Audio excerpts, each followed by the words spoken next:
Hello, I'm Caitlin Moran and welcome to this week's Moranifesto, where this week in Britain the fallout from the 2.6 million terabytes of the Panama leaks is increasingly reducing down to a single question. Who in the current government has benefited from offshore trusts and tax avoidance? As the press fills with further disclosures and thousands take to the streets to demonstrate, the debate becomes polarised between two factions, roughly speaking. The first is those from comfortable, wealthy backgrounds, the rentier class, those who went to private schools or inherited from their parents, and who live in a social circle where it's common, indeed taken for granted, that many of you will spend thousands on an accountant who will save you tens of thousands, hundreds of thousands, or perhaps even millions in tax. The sudden prominence in the news of offshoring and tax avoidance has not come as a revelation to you, as you have known about it all your life, and it just seems quite normal to you. What has surprised you is the reaction from the other faction, who make up the majority of the population, those who do not, by and large, come from a wealthy background, or hang out with the rentier classes, or have the statistically proven leg up of having attended one of the elite schools. They seem surprised and angry when they learn about the offshoring done by you and your social circle. Yes, they had vaguely known that people can invest wisely, dodge a bit of tax, but they did not know that if you are rich enough, you can basically choose to opt out of the whole thing. And there is a particular fury over finding out that this is an ethos so prevalent in a time of austerity, when the government is closing libraries, youth clubs and women's refuges, cutting benefits to the disabled and bringing in a bedroom tax, because, as they patiently explain, the country can't afford these things anymore. All the money's gone. It cannot help but inspire a rage, born frankly of fear, that those engaged in this hiving away of money are richer than nearly everyone else in the country.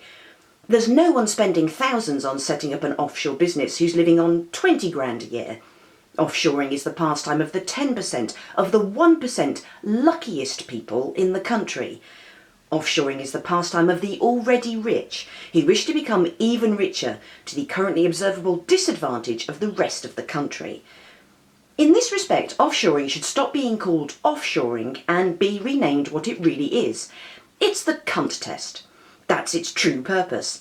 To work out if you're the kind of person who looks at the principle of taxation, to contribute a universally agreed percentage of your income to the infrastructure of the country you live and work in, and go, nah, most people should pay that, yes, but I've decided not to. That's just not the kind of person I am. I'd like to keep more than everyone else because I have special rules, because I'm a cunt. It's like a financial sorting hat. If you offshore, you're Slytherin. There's no point in defending yourself with, but it's perfectly legal. Lots of people do it. It's also legal to sit around at a dinner party, drunkenly calling your hostess fat, or to stay at someone's house and wipe your bum on their curtains, but no one's going to thank you for it.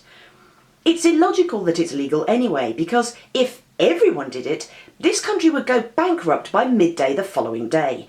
Its legality rests on it being something that not many people know about or can afford, or, most crucially, wouldn't want to take part in anyway, because they're not cunts. They failed that test.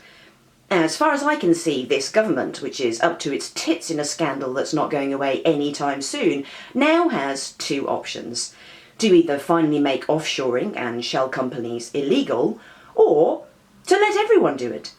As a simple pop at the maths on that will prove, we simply can't afford to bankroll those who are officially fully qualified cunts anymore. And this in the end is going to work out brilliantly for everyone, because when the government voted to dock £30 a week from disabled people's employment and support allowance, it was on the basis that it would incentivise them to find work. That's apparently how you incentivise people, by taking their money. So imagine how much more work those offshore guys will be incentivised to do now that they're being docked, or to give its official term, legally compelled to pay the tax they owe, millions. We will suddenly become the richest country in the world, just because of good old-fashioned tax and the application of the cunt test. Hurrah! I'll see you all next week. Thank you very much. Bye-bye. Everyone out there has one idea that would make the world a better place, and I want you to tell me yours.